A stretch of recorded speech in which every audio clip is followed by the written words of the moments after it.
Good morning বন্ধুরা, আজকে আরেকটা নতুন ব্লগে স্বাগত। ভোর 5টায় লেবার আসবো বলছিল, লেবার আছে, 2 ট্রলি মাল লোডিং হয়ে গেছে আমাদের।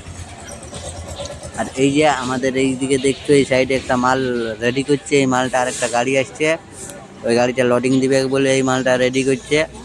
আমাদের 2 ট্রলি মাল হয়ে গেছে।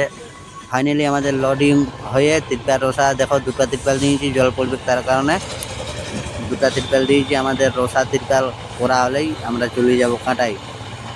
ফাইনালি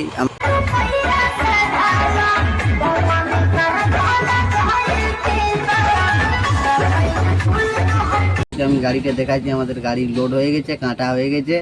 পার্টিওয়ালা বলছে 10টার পর চালান দিব। আমরা বলি ঠিক আছে, তাহলে আমরা এখন এখানে 10টা অবধি আমাদেরকে ওয়েট করতে হবে। কেননা হ্যাঁ বন্ধুরা, আজকে আমাদের ভোর 5টা থেকে লোড হতে ছিল, তার কারণে আমি গাড়িটা ঝাড়াঝাড়ি করে নিই। আর এখন আমি ঝাড়াঝাড়ি করে নিয়েছি।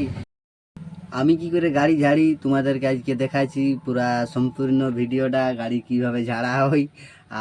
হ্যাঁ বন্ধুরা, ডালাবডি গাড়ির হচ্ছে এই যে বড় মাঝে বর্নার সিটটা হয়, এই সিটটা তুলতে হয় প্রতিদিন। যবার গাড়ি ঝাড়তে হয় তবার এই বর্নারের সিট তুলি আর গাড়ি ঝাড়ি।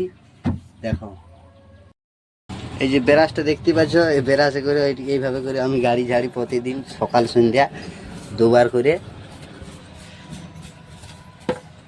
আমার এখন বাঁ দিকটা ঝাড়া হয়ে গেছে। আর এই দেখো, এইগুলা এখানে আছে আমাদের 4টে আলু। এই আলুগুলো রান্না করার জন্য থাকে জল বালতি আর এই তেল সাবানের ডিব্বা, এগুলা এখানে বাঁ দিকে থাকে, এইগুলাকে উঠাতে হয়। তোমাদেরকে তো বললি যে আমি সকাল থেকে আজকে লোডে ব্যস্ত ছিলি, তার কারণে ব্রাশ করতে পারিনি। এখন ব্রাশ অল্প স্বল্প।